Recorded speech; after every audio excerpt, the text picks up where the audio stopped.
just a quick introduction and All right. welcome to the podcast. All right. Thank you very much. My name is Torches or Dante Campidonia. I'm a 25-year-old artist. I'm based out of Pittsburgh, Pennsylvania right now in the States. And I primarily work with acrylics on stretch canvas, but I do clothing, mural work, all sorts of things, really. Looking for more to diversify my stuff a little bit more. I mean, what I like about your style is it's completely polar opposites to what I do. It's very clean and it has layers, it has texture, but it's like the colors and the way you paint is really fascinating. And you've been doing a lot with the shorts, haven't you? You've been like, oh yeah, literally they're 3 seconds or so, and yet you wanted to watch it on loop because I think as artists we forget how fascinating it is to watch our brushstrokes sometimes. Yeah, we're kind of blind to it. I mean, shorts, man, honestly, it's been really helping my channel grow. I don't know about you, but Oh yeah, certainly. I haven't done any for quite a while now, but the ones that have blown up getting like 10 people, and one hit like 9,000. yeah. I think that was Squid Games though. But the ones that are my art, I've had some at 4,000, 1,500 within 24 hours. So it's pretty fast, isn't it? Sometimes the shorts have really been pushed on YouTube, and it's just a creative way of figuring out how you can fit a story and things into 15 seconds to a minute. Yeah, it's so interesting. Like, just it all depends on like the time that you upload to. The time, the caption, what hashtags you're using. The music audio is a big influence on it too. Yeah. If you're like one of the first people using like some sort of new song that came out and that song goes viral, then your video goes viral too. I also find the more obscure the title is, the better it does for some reason. Yeah. Like yeah. I put this short is fueled by coffee and spelled it with KOFFEE, and that got like 2,000-3,000 views on it. It's like, really? I can't remember what song I used now, but it's like, I was just in a weird mood, and I didn't think it would do that well, and so yeah, it's quite random. I think social media, and I think you can get like trying to figure out the algorithm and what time is the right time. So I don't know if you found it sort of plays a little bit on your mind sometimes, which I'm trying to back away from. Yeah. Like one time I posted a video of like a starfish and I was like petting Patrick's star and I got like 16,000 views from it. And I'm like, that doesn't even make any sense. No, the love for SpongeBob is just, I mean, you have all those captions at you 2 weeks later. yeah. So I was always a SpongeBob kid, man. I don't know about you. I wasn't so much, but I would dabble here. I can't remember what was out at the same time that I was really into. There was like Mice from Mars. There was Street Sharks. There was all of that kind of stuff, which was, I think some of it was even from the 80s and things, but I watched all the highlights in the 90s. So there's like Rhett and Stimpy and stuff like that. Yes, exactly. Yeah. Two Stupid Dogs. Cat Dog, which was the 90s, I think. Yeah. So yeah, all of that kind of stuff. Really, you find that stuff influences your art, like because what I've been looking at is there's a lot of philosophy that influences your art, but also it seems like do you want to talk more about the influences that come into the art? Oh yeah, I mean, well, first off, I want to say like cartoons was definitely the like starting point of like my love for like art and drawing and everything. You know, like it, like so much so that like I could just draw SpongeBob real quick and it'd be pretty accurate, or whatever, like Mermaid Man or something like that. The shapes, I always try to encapsulate like how I'm feeling into the shapes and the forms and everything. I like making my emotions like distort the painting a bit. Because I mean that's really what like our emotions do to our reality.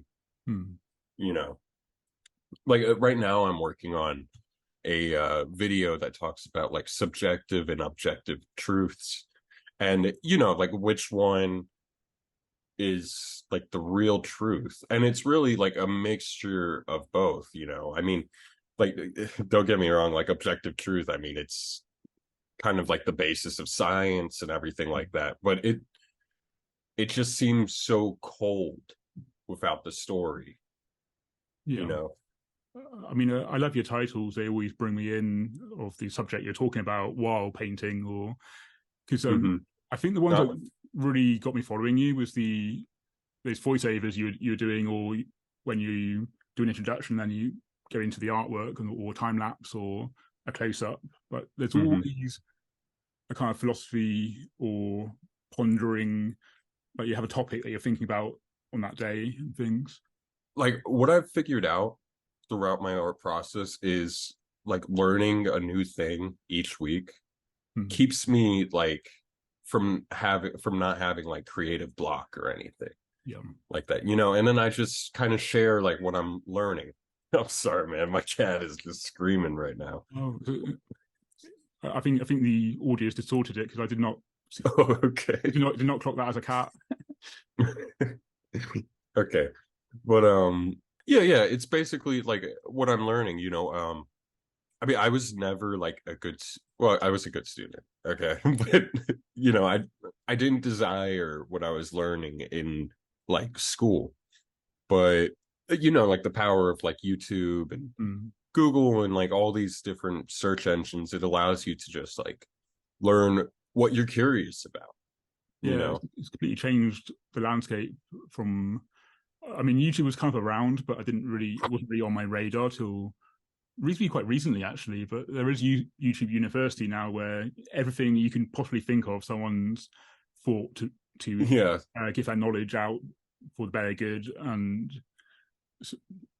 there's hundreds of people to choose from, so you're going to find a personality that suits you. So yeah, there's yeah, so much out there, and I think going back to the YouTube kind of game, because you've been on there 6 years, is that right?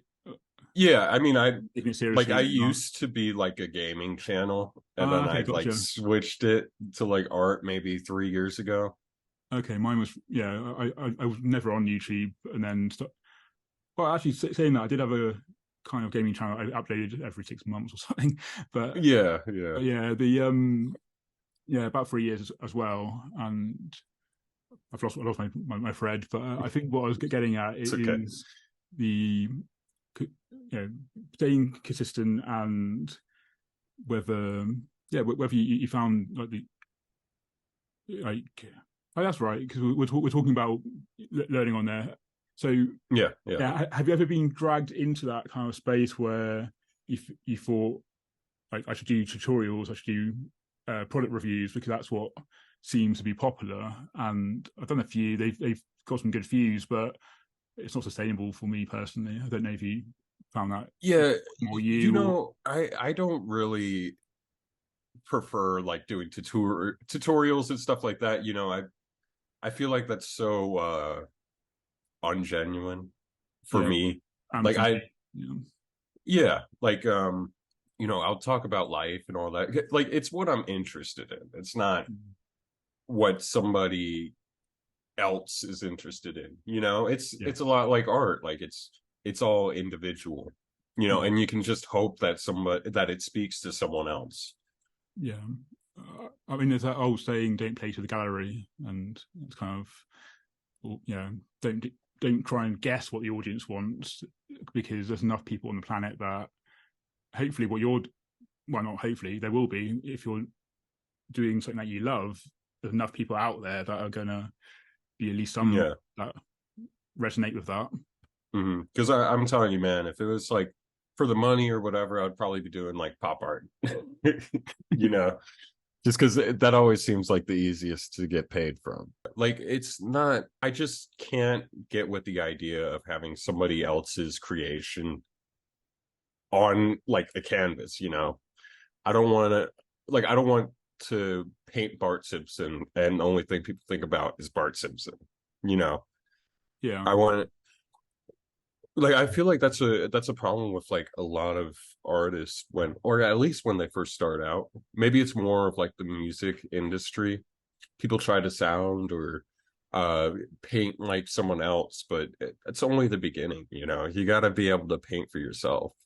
I don't want someone to look at my art and be like, "Oh, is that like that's a Picasso or you know, that's a Dali." Or I will like recreate other artists' masterpieces, but in my own tone, in my own depth or whatever. Like I made this painting that was like a rendition of The Scream, but it was like a different story. It was instead of like nihilism and stuff like that that comes with The Scream, it was about like existentialism, you know, and coming back to like people, you know. So I'll play with like different concepts like that, but never doing like a exact copy of someone else's work. Yeah, I think it's like copies have their place for learning, but not necessarily because it takes a while to find your voice, to find your artistic kind of fingerprint, as it were. So, Yeah. where would you say that your style came from? Was it through doing a lot of paintings, and was there a moment where you thought you're onto something here? Um, you know, I actually started off like that, you know, trying to emulate other artists. And I want to say I used to live in like El Paso, Texas, and I decided to visit the Georgia O'Keeffe Museum in Santa Fe, New Mexico. And I was already working on like a piece, like I was, you know, using like spray paint, palette knife. I was just starting, so I was doing like whatever the fuck I felt like I needed. After going to that museum and seeing her work and seeing how much different it was from everybody else's, it clicked with me like, okay, I got to be different to really succeed. Like I can't make something that someone else has already seen, you know. And that was like the start of my style. And I went back to that piece and I just contemplated for a bit and I was like, okay, if I can explore emotions more within this piece, then I think that I could find something else. Because I'm like me personally, I'm a very like sensitive person. You know, I feel like I have a good understanding of someone else's emotions and my own. So I just kind of put that into my art. Yeah, I think there's something to be said about emotion coming through the paintbrush onto the canvas because I mean that fascinates me because it's just blobs of paint on canvas that you're manipulating to be something, and yet there is an emotional element of that about kinetic energy and how you're moving it. If you want something to feel energetic, you just move faster, or you have a bit more of a flick, and Yeah, yeah. if you put energy into it, it will look like it's got energy. So Hmm. I don't know about you, but I always find that endlessly fascinating how that translates onto canvas. Oh yeah, yeah. No, I think it is amazing because like you know, like a fast stroke, it's so easy to do, but try repeating it. You know, Um, like it's impossible. It really does encapsulate it. yeah, I think that's what I like about Jackson Pollock so much is yeah, you know, it was like action painting. It was almost like a dance that he yeah. was doing on the canvas. He stood over it even, and I don't know if you've seen photos of him ever, but I've seen a few, and yeah, these things are massive, and he stood over them. I never understood Pollock until I saw one, original in the flesh, and I stood to the side of it. Yeah. I was like, that's 4 inches thick. That's just Yeah, you got to see him in person. Like it's really crazy. I didn't understand him either until I went and saw one in person. Yeah. yeah. And what was that experience like? Um, Or in general, just seeing paintings seeing that, art, yeah, yeah, or paintings that are in art history that you now see in the flesh, as it were. totally different, man. I it just doesn't connect the same way if you're like looking at it on like paper or even like a print or something on your computer screen. It doesn't evoke the same thing. Like like oh, I forget his name. Damn, he would do like the like squares. I'm like, dude, I gotta look this up real quick. In like my photos and stuff like that. And I'd be like, dude, like what the fuck is this, you know? And then you actually go see it in person and you understand, like, you're not looking at a painting, like the painting's looking at you, it has like its own presence. Yeah, that's what I love about being in galleries where you can just stand before it. Whereas you can't really do that on Instagram. You just sort of surrounded by all of them. You don't really get that. Yeah.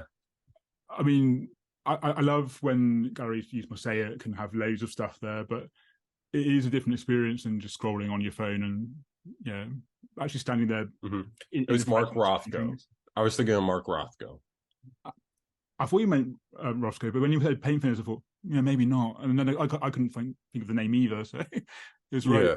Right. And you begin with R, it's like, yeah. Mm-hmm. Yeah. I mean, those are difficult to understand because they're just blocks of color. But I think it's more the fact they painted them so big and you have that kind of impact. Yeah. So you make something large, you're going to get some impact to some extent anyway. Mm-hmm. But it's one of those ones where I don't fully understand, and I think when you go see them, you can see some of the other paint coming through, which I think is Whereas, or like even like looking at a Van Gogh in person, man. Yeah, like you don't really understand all of the color that he's using until you actually look like up close at a piece, Yeah, they reckon he was colorblind, and that's what caused the color. Really? Yeah. I didn't know that. Yeah. That's interesting. I always look to him for like my colors. Because I love the fact that his paintings are almost like burning off the wall, Yeah, I mean, for that time, they're very modern. I mean, even now, with these swirling skies and things, and the twisted tree roots. So the way he painted was, I don't know, especially back then, landscapes hadn't been done that way. And, I can't think of anyone even now he sort of matches that. And if they do, it's from his influence. Yeah. Maybe if anybody, like maybe David Hockney. But no, he has a lot of color. Oh, we've got another cut on podcast. Brilliant. But yeah, I always loved his like color theory and everything. He's one of my bigger inspirations for sure. Just because they always want to be essential for attention. I know. I got two of them, man. They're crazy. Yeah. I haven't got any animals here, but I had a pet cat who had since I was 14, lived at my parents' house. He passed last year at 21, so it's now kind of the time for dogs now. I'm kind of volunteering and walking a few now. So. Oh, I understand that, man. If I had more space, I would love to have a dog. Yeah, so but like, they get covered in paint here, though, and you need to get a studio out in the garden or something. Oh, these guys are actually pretty smart about it. They figured that, okay, if I step in this, I'm gonna have to take a bath. Okay, so I guess they'll figure it out. Yeah, but yeah, animals, dude. They just I don't know. I need an animal with me. They really help give that support that we need sometimes. Yeah, they're good companions because they're just there. You don't have to talk to them, but they talk to you. They talk to you, but they understand. Yeah. Like it's difficult, being able to stick with a community of people and everything. Sometimes I need like that solitude. I understand. But I can't be completely alone, so you have the cats. Yeah, exactly. Yeah, I would say I'm an extrovert, but I also need a lot of alone time as well. So kind of this, like, I like people, I like the energy from people, but then solitude where you don't have to worry about everyone's desires and things is and as an artist we kind of need that solitude to paint and to reflect and ponder and or go for a walk and bring in all the sounds and things and just refill that creative well. So we need that time, and I think it's difficult to get that balance right sometimes. But I like to call myself like an introverted extrovert. Yes, yeah, me too. like you're exactly right. Like you need you need to be able to absorb like the surroundings, like everybody around you and everything, and then to go away from that and just reflect on it. Like I love having like difficult conversations with people, which is something a lot of people don't understand. No, I understand that because I think the world is set up for small talk, and you should be careful. And but we want to know about Yeah, the human experience. We want to know what makes people tick, and I guess that feeds into the artwork as well. So like nowadays, everybody's so divided, and it's because like you only get those like small conversations and stuff like that, like a tweet, or you don't get like the full perspective of a person within like 120 um words. like yeah, like I'm that person with all the thread of many tweets. yeah, and you'll be surprised, man. Like most people think exactly the same way. It's just a different like perception of like a situation, or or like a past trauma that they don't take into account. I think with past traumas, it's difficult if you're going through it, but I think there are ways certainly afterwards where it can be healing. But yeah, it's Oh difficult, yeah. definitely a difficult subject to approach. But I think having real conversations and connections in other aspects of life can help those things, because I think it can feel quite lonely sometimes, kind of, and sort of alienated towards people because you're worried about the context and making sure you don't overshare. But it's just sharing sometimes in some contexts. Yeah. um I'm a huge fan of Dostoevsky. I don't know if you know who he is. He's I like a I Russian. recognize the name, but I don't know. He made that book, Crime and Punishment. Okay, yeah. So Yeah. I know of them then. Yeah. Well, what he says is that like suffering is beneficial to like the human mind. That you need a little bit of suffering to fully understand like the aspects of life. Maybe that's what the Matrix is getting at. Maybe they took some of the philosophy from either that or something else, because they were saying the first version was too good. People didn't buy it. You needed a little bit of suffering in there to make it feel real. Yeah. Yeah, maybe. And you've been doing a lot of the festivals. Are these mostly 1 day festivals, aren't they? So Yeah, I do mostly the how's that one been going? days. Because you got a video about that, so there is a video to watch, which is brilliant because it gives you a vibe of what you like in festivals, and there's some good interactions that you managed to capture. So Yeah, like I want people to like understand my personality too, not just that I'm some sort of like word salad type of person, yeah, that I actually do have fun and everything. The festivals have been going really well, man. There's a it's harder to get into like the top like tier festivals, like we have one over here that's like I think it's one of the like top 25 festivals in the US. It's called the Three Rivers Art Festival. I've been tried to get in there this year, but unfortunately didn't make it. That's like a 10-day festival. wow, yeah. Yeah. I haven't even tried to get into festivals yet. There's a few 3 day festivals around here that are reasonably big, Hmm. um, but yeah, they got application forms. But I mean, I guess the process is quite intensive, because I looked at all the health and safety they wanted. It's like, whoa, I've got to do a risk assessment. How do I do that? Yeah, so, Yeah, yeah, right. Or like you I gotta don't know get what it's like insurance. yeah, I don't know what it's like in the US, but there's quite a lot of red tape and well, regulations that need to be there, but Yeah. have to learn, basically, isn't there? No, no, it's the same over here. Like you need insurance, you need to have like a business, a registered business account, like, stuff like that. But yeah, I think that festivals are so beneficial to artists. Like it really gives you a chance to like put your stuff in front of the audience, and it's a whole different feeling than like going to like a gallery or something. You get to like actually interact with people who are in your community. Not too many of the people from the galleries are always from Pittsburgh or wherever you're from. Mm. And it's a good sense of like knowing what they want, and yeah, just talking to people, interacting with other artists and everything too.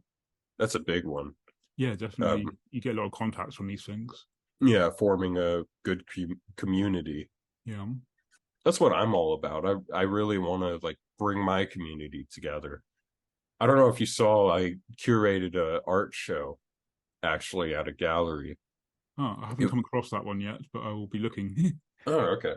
Well, it was called Primaries, and it was like 25 plus artists, and I'm pretty big on like personal philosophies and stuff like that. So it was everybody like exploring their own philosophy for life and art. And it was great because not only did they like, make a painting, it was in primary colors. That's why it's called primaries. But not only did they make a painting, but I made everybody write like a 2 paragraph thesis on like their philosophy and have to speak it to the crowd of people, Oh, wow. yeah. So I felt like doing that, it really helped everybody first off like understand their work a lot more, because some people, like, you try to talk to them about like what their art means and stuff, and they're like, I don't know, like, why do you draw big hands? Because I want to draw them, like they don't a lot of people don't get asked the right questions for them to understand it. And I felt like that was kind of like my role in that whole process, was to help the artist understand their style a little bit more and let the crowd, see it, for them to be vulnerable enough on stage that they allow people to understand them a bit more. And it really helps like create that relationship with collectors, because most of it's like all personal things, you need to get really personal with people that are trying to buy your art. I think also because I kind of know what my art's about, but then to try and get that across to people, I think is the difficult bit.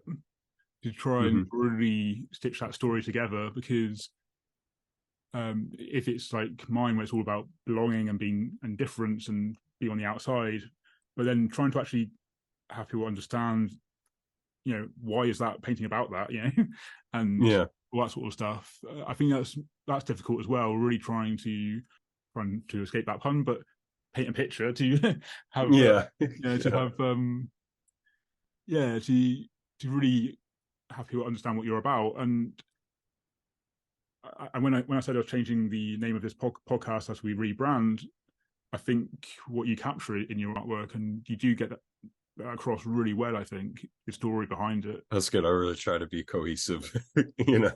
But yeah, I need to dabble more into like my shorts and everything, to because I mean, yeah, like I like showing like the process behind the work and stuff, but I gotta put a little more content to like what the story is about. I don't know about you. Like, do you sketch out like most of your paintings, or do you just go at it?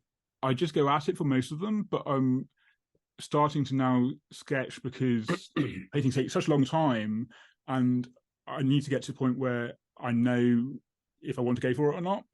Because I'm thinking I've got all these hundreds of ideas, and I'm never going to get through all of them if I just keep going for the painting every time.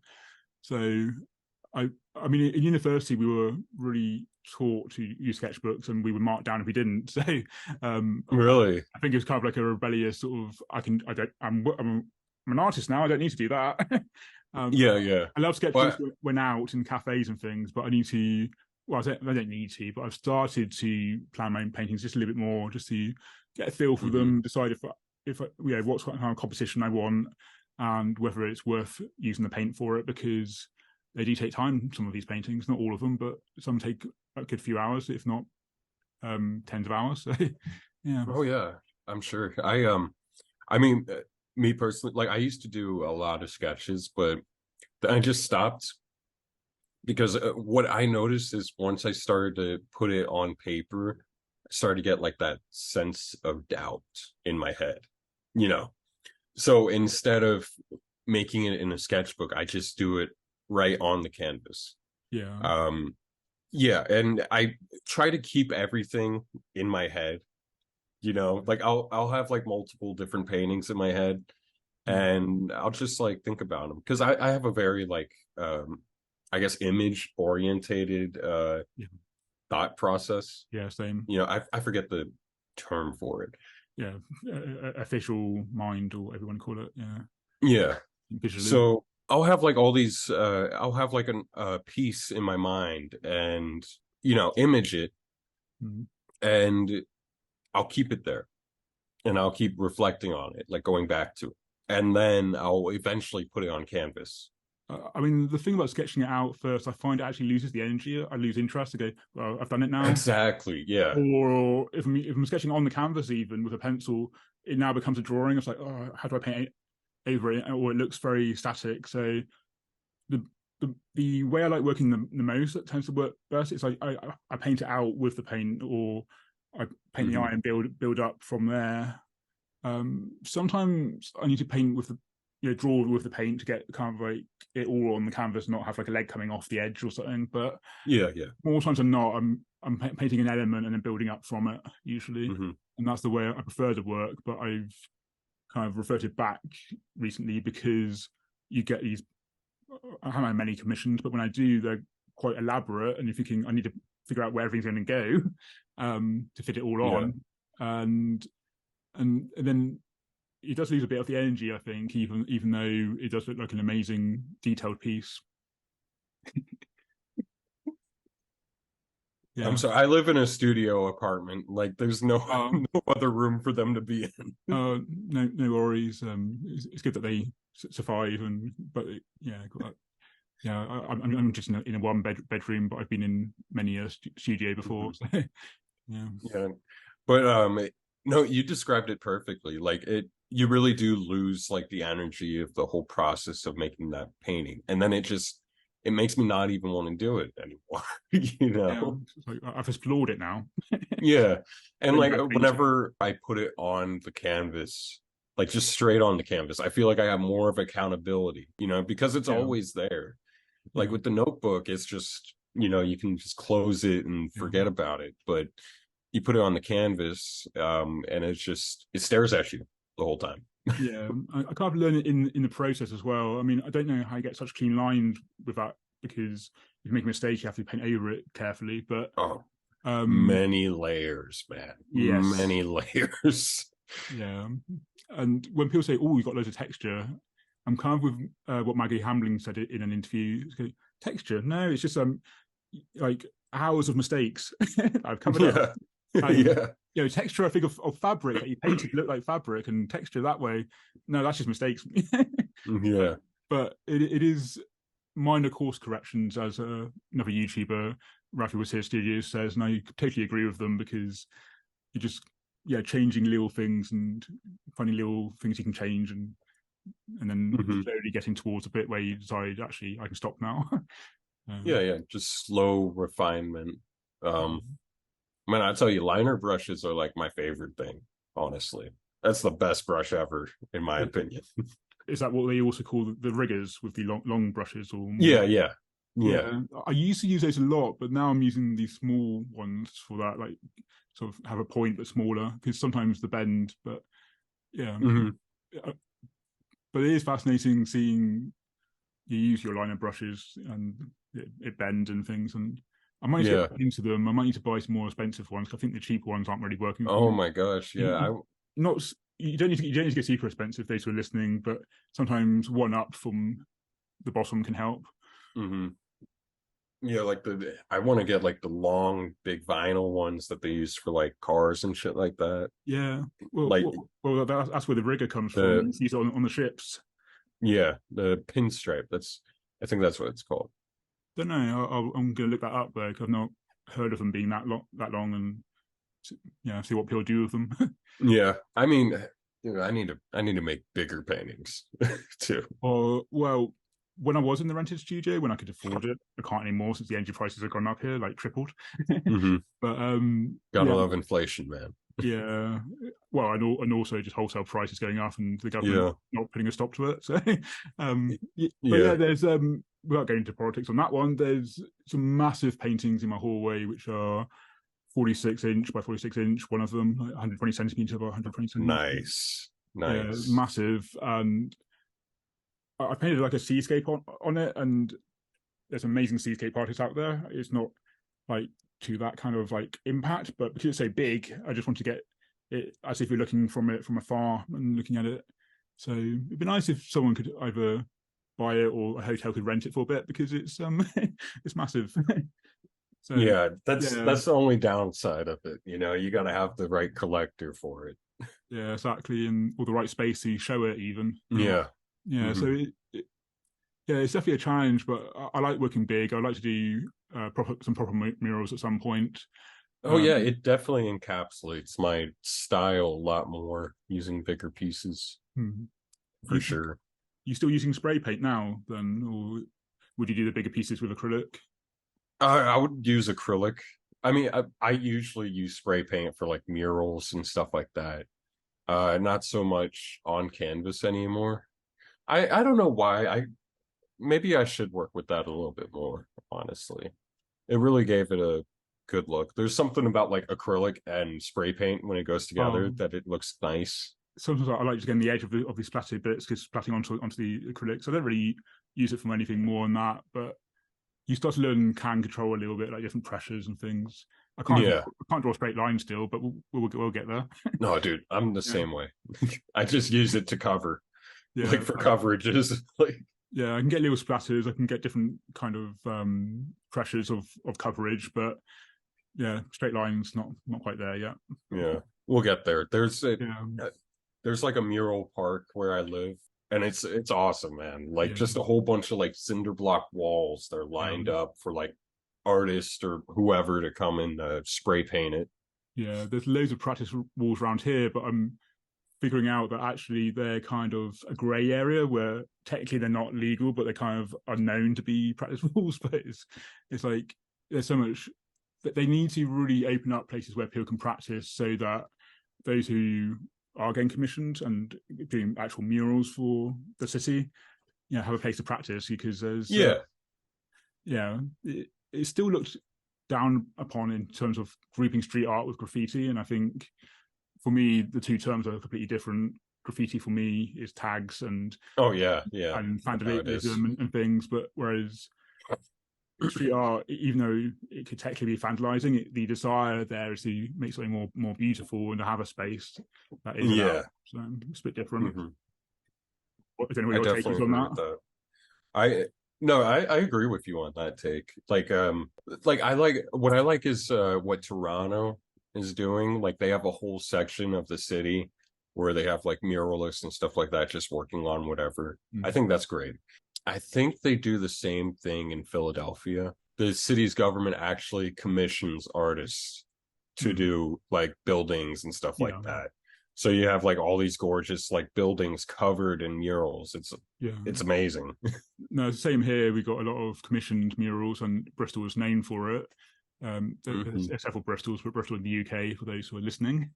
And there is some fear around. There are some walls that maybe aren't commissioned, and they're currently trying to wipe out a lot of the street art. But I don't know if that includes the commissioned ones or whether they're, we'll find out. Uh, Yeah. but it will change the whole landscape of the city, whatever they do, I think. And it's certainly, weighing it up and having more spaces that are commissioned, and because I think it adds a real vibe to a city if they're done well. Oh yeah, no, I think so too. It just makes a place feel more welcoming, you Yeah, know. And it's like if there's already tags there, like you might as well just do it, you know. yeah. Well, yeah. If it's tags, they might as well paint over it with something more beautiful rather than just grey painting it, as most of these Yeah. people seem to be doing. I've seen this like documentary about like graffiti artists in Compton, and it's so interesting because not only are they like trying to hide from like the cops and stuff like that, but they're hiding from like the gangs too, Right. because you know they like cover up like gang symbols and stuff like that. Oh, right. Amazing. Yeah. But scary. Yeah, really scary. Yeah, doing amazing work, but I hope I don't know, need some sort of protection. Yeah. Yeah. Yeah, I like that, you know, Hmm. turning. something that's hateful into something that's loving.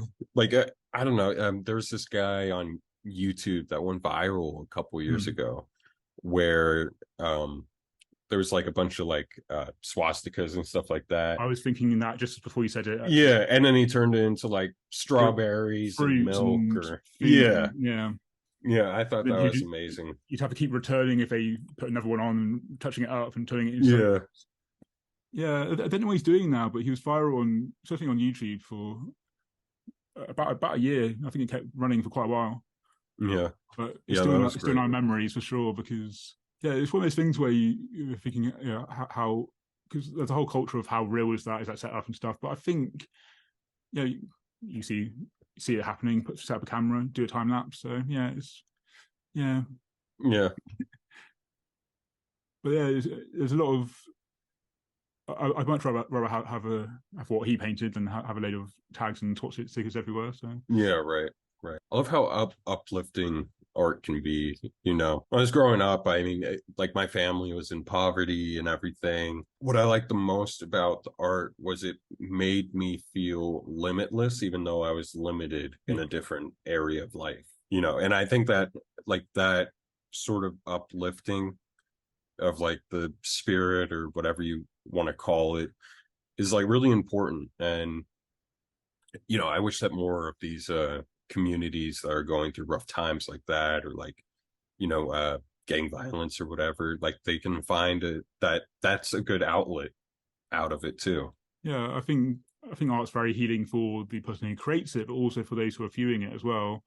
And yeah, if you really think about it, there's art everywhere. I mean, we celebrate the movies, that is a art form, but I think visual art's still catching up with having that kind of status of, you know, we look at the big art markets with Damien Hirst and selling like a shark for Yeah. £2 million or whatever, you know. And I mean, the shark, I don't understand the actual artwork, but the title is really quite brilliant. the Hmm. it's all about I'm gonna have to look up the title in a minute and put it across the screen. But it's all about the living not being able to understand death, basically. And so Hmm. the concept is brilliant, but we just but then you think, yeah, but a shark had to die for that, and Oh, it's you're talking about the shark. Yeah. yeah 2 million or whatever it went for. So there's that art market, but then there's also just general normal folk like ourselves.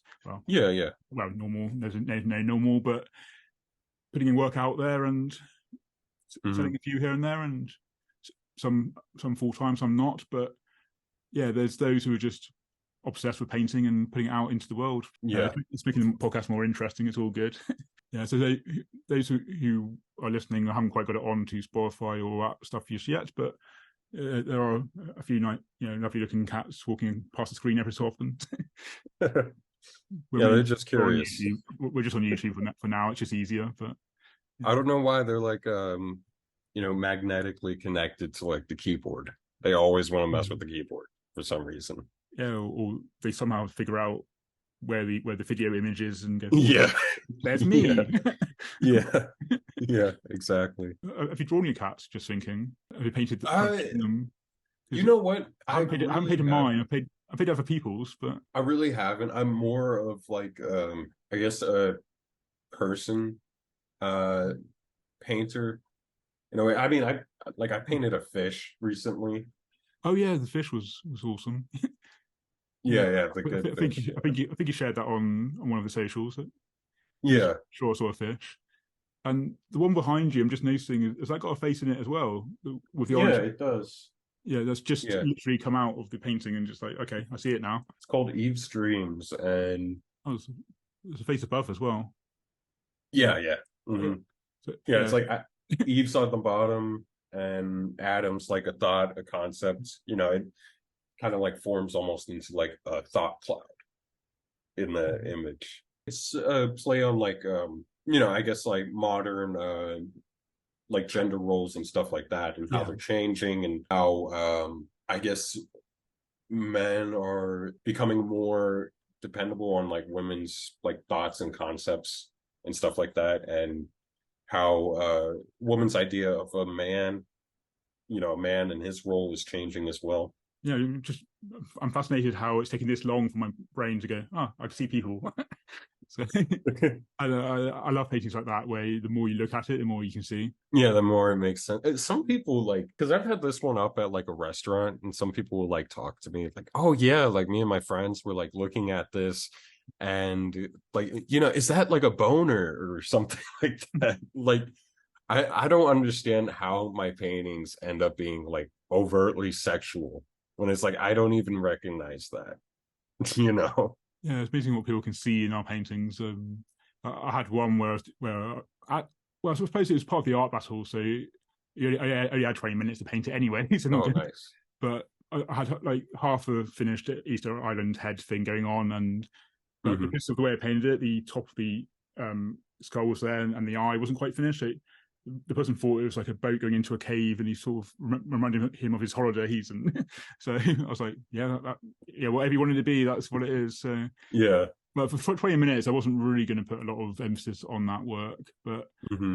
I don't know if you had that with other pieces where people see different things, but yeah, some of my bigger paintings as well that took a bit longer. I've had people see other things in them I didn't intend at first, but I think it definitely, it changes when the viewer sees their own life within the painting, and I think that's okay. Oh yeah, no, I mean I think it's beautiful. Like I made this like installation and I wanted to get people's thoughts on it first, and then I would tell them like the story behind it Yeah. and everything. So what it was, I made this room that was like a liminal space with like blacked out curtains going like to the side, almost like it's a tunnel.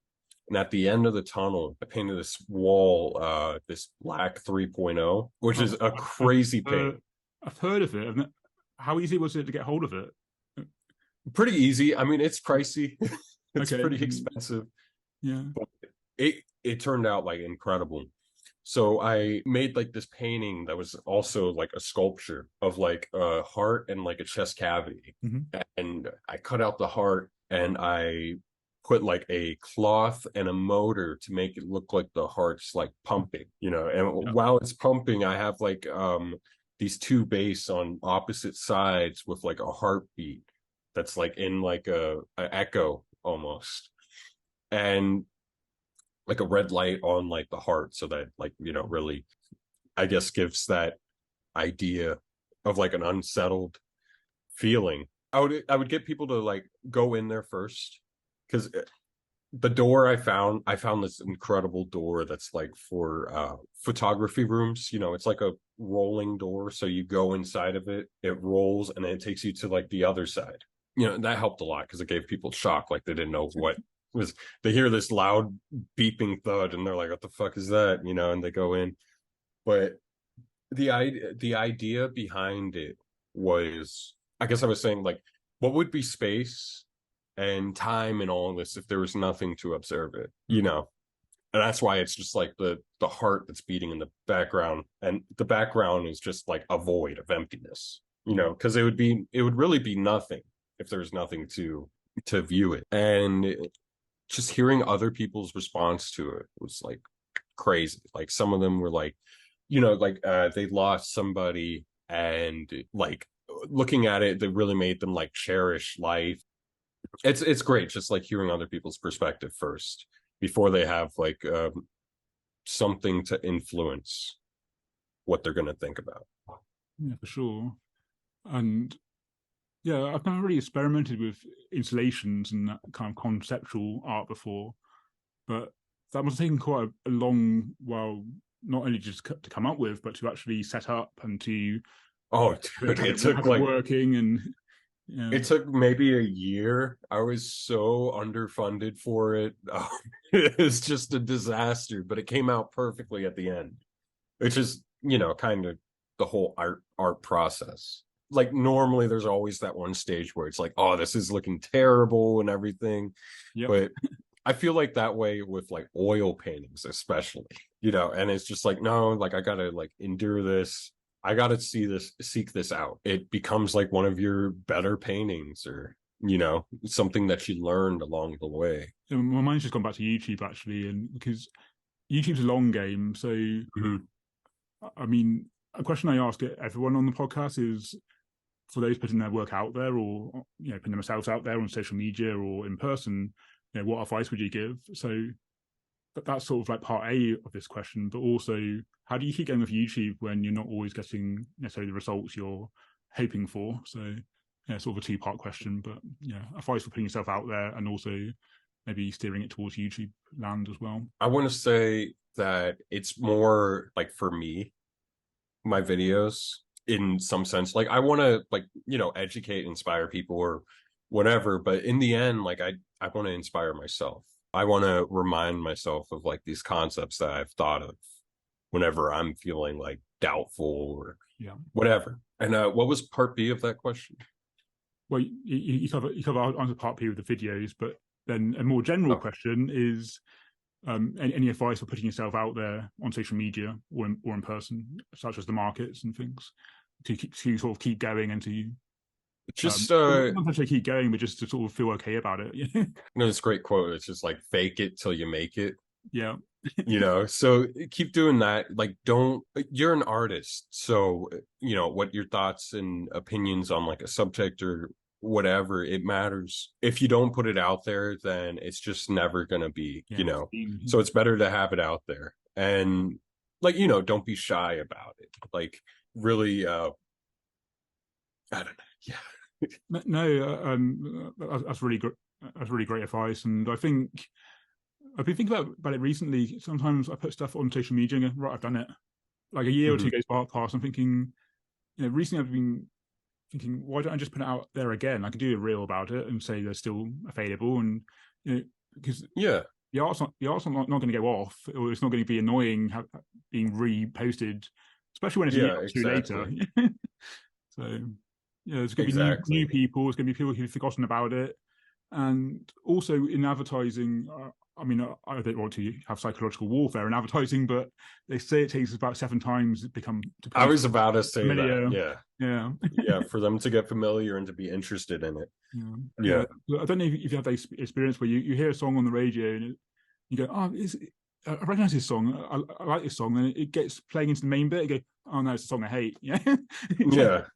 because Yeah. it's familiar. Or it could even be like the exact opposite with like a song.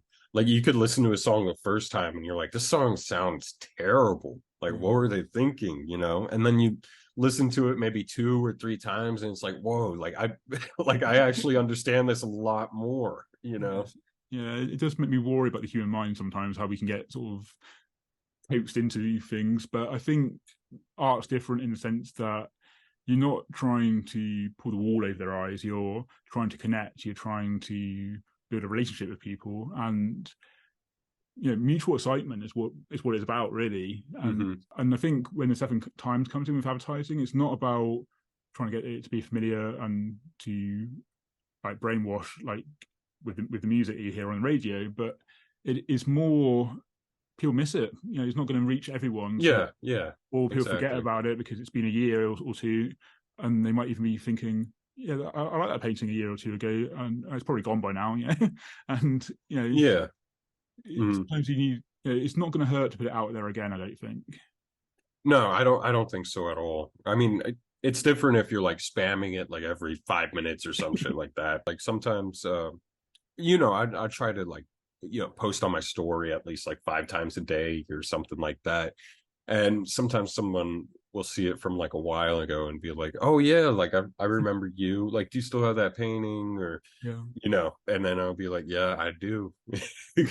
yeah. I think that the whole social media culture is tricky to navigate sometimes, because there's no one telling you have to put it up every week in terms of putting a gun to your head or anything like that. But Yeah. there's this sort of whispered kind of thing of, if you want to be successful though, Instagram 3 times a week, TikTok 3 times a day, Yeah. YouTube once a week. There's all these recommendations, and you feel like, well, if they're successful and they've made it, therefore I should do that. And then you can quite easily get into that kind of headspace of creating content rather than Yeah. Instead of stuff. creating for yourself. Yeah. Exactly. And the paintings do suffer for that. So there's a few where you're thinking, yeah, that's good enough, I'll put it up there. But which it's good if you're doubting yourself, but if you've done it for the wrong reason to get it online, then it's just weird. Yeah. Because I talked to Simone Nova a little while ago on the podcast. He's got I think like 230,000 people. Well, that was not why I had him on, but what reason I had him on is because he did this video where you're saying, I'm done being a YouTuber, I just want to be an artist to put some stuff on YouTube. So, yeah, subtle difference. Yeah. oh yeah, there is. I mean, like I'll know some like YouTubers, I guess they're like more high up there than like me or you, obviously, but yeah. Or they're the same people, but they just got more responsibilities now, I guess. yeah, they'll say that they're artists, but I look at their channel and it's more about trying to teach other people how to be artists. And Yeah, it's like, I would really like to see your art more than you just telling me these things, Like, I mean, like, it's always necessary to have like some sort of education or something, but I feel like I almost lose connectivity with that person because it gives me almost like that illusion, like it's like they're just making this video to get views or whatever, because it's like the easiest way to get views as an artist on YouTube. Yeah, if you have the how do you do, that's usually the best. Yeah. But I think someone who does it well is Jess Carp. I don't know if you come across their work yet, but they put a lot of their own stuff on, a lot of vlog kind of stuff, a lot of drawings, and then every so often they have teaching kind of stuff in there. Yeah. I mean, they're doing really well. They've again got like 200,000 and like 60,000 views usually on most videos. Yeah. But I mean, that's different. It's a nice balance, I think. Yeah. And I'm trying to think of someone who's smaller who's doing the same sort of thing. I mean, there's been a few on this podcast, even with Aramis Hammer, who does a lot of more vlog and talk about herself with some paintings behind and stuff. Again, the mindset of being an artist. So there are people out there doing it. But I like that. There's this one girl on YouTube that I follow. I forget her name right now, but she does like a daily vlog almost of like what she's doing in her studio, like in her school studio. Right. Yeah, I'll get you to send the names over when you found them, and yeah, flash it up on screen, because and especially something I want to have a look at as well, because I think there's still space for like the art vlog, like behind the scenes kind of work. I think a lot of people saying, the vlog is dead and things, but I think it's just going to become a new style of vlog, I think. I mean, I don't really like the term vlog, because I'm like, it doesn't really sound like, it's video log really, but or video but blog, but vlog sounds so like 2014. Yeah, and being my generation, I'm just like, I'm going to use it because that's what people know about, but it still feels weird to say. yeah like no, yeah. I definitely think there's like a desire for more long form content than just all this short form stuff. Yeah, there needs to be a mixture, because I enjoy playing with short form and having a beginning, middle, and end in the 15 seconds and having it kind of, but there's space for being able to properly edit it, because I take a few trying to edit it in landscape and make it portrait, then yeah trying to figure out where the barriers are of the portrait. I really need to make longer videos. I feel like that's what I struggle with. Like all my videos are around like 5 minutes long. That's where I started, and I think most of mine are on the art channel, certainly around 10 to 15. I think some hit 20, but that's why I like being on this channel, because I can just talk in an hour and then people know what they're in for, just to listen while they create art, I guess, I hope. or whether they've been washing up or whatever. So I try to do like more live streams and stuff like that for that, just to talk to the audience or whatever on a Twitch or YouTube. I think it's fun that way. I was enjoying them, but I think with live streams I certainly would need like a permanent rig where I could just drop the camera in nice and easy, and where at the moment it's like, right, where's the battery, where's this, where's that. I'm very much I never watched the show. I wasn't it wasn't even on TV, but MacGyver is like a term we use often, because apparently he used to break out of prison or whatever with random household random stuff. And a lot of my setup is so janky and so like bits of masking tape holding on. Oh, yeah. I've got a GoPro clamp, but then sometimes that doesn't quite work. So you just got tape everywhere. And Yeah, I got a masking tape tripod around here for sure. For the website photos of the ceramic mugs, like all my tripods were the wrong height anyway, and so I used a foam roller, a hammer, and then the GoPro clamp underneath the hammer, and then my phone in the clamp, and then just timer and Yeah. Oh, that's pretty smart, man. That's intuitive. Yeah, and then I had like a background where you could see all of this mess, and then you just crop it, or clone tool some stuff out. We're just holding stuff up, So yeah. I got so many stands over here, so many tripods and stuff, and none of them work. I try to talk to artists about like making a YouTube and stuff like that, because it's really beneficial, but everybody wants to spend all this money on expensive equipment before they even get started. Yeah, of course, see whether you like it first anyway. Yeah, you got to experiment first. You got to find your style and everything in it. When you first started painting, you didn't use like level 3 like golden acrylics or like a series 7 acrylics. No, you use the apple barrel Walmart type of paint. I don't know if you guys have apple barrel over there or not. No, I mean, in terms of Walmart, we have Asda, which is the Walmart company, so it's the same people.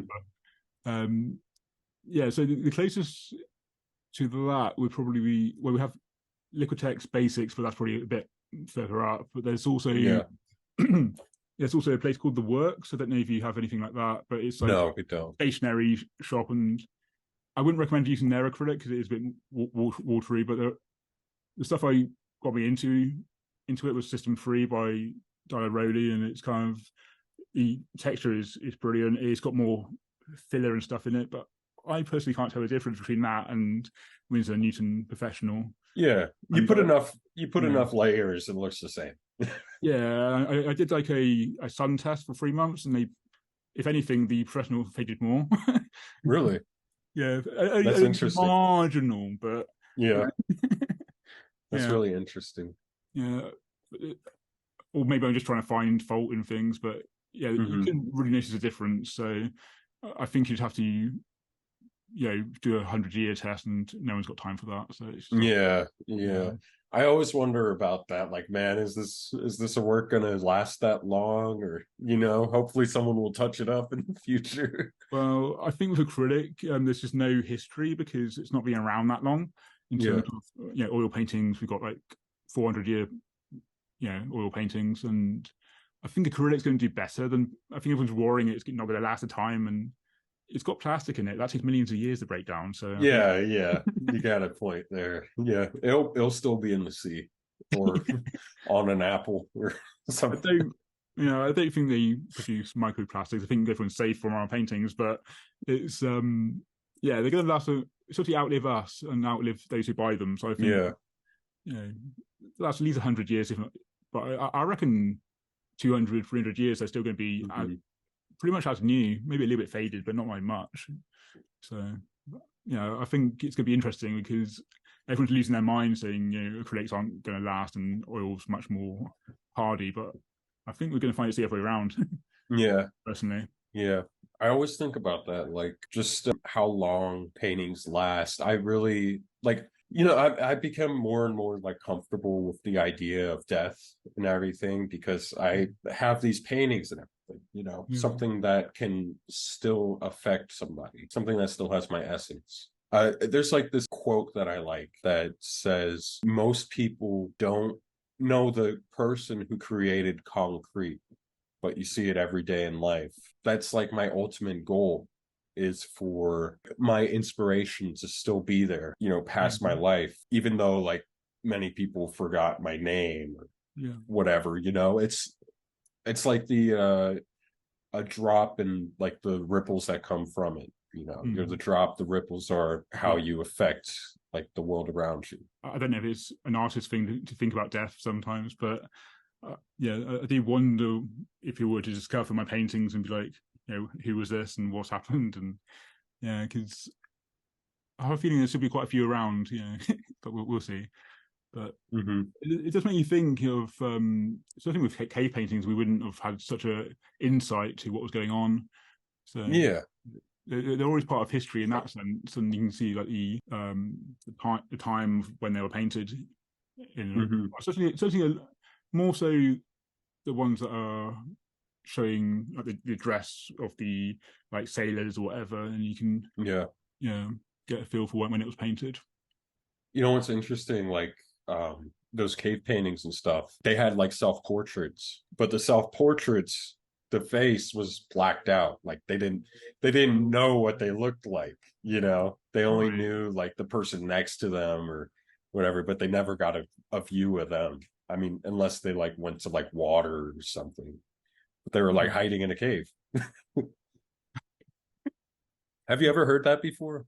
No, I'm just laughing because it reminds me of the polar bear in a snowstorm kind of paintings. It's just a white bit of paper. But so they tried painting themselves as a self-portrait, but they couldn't see themselves, so they drew it.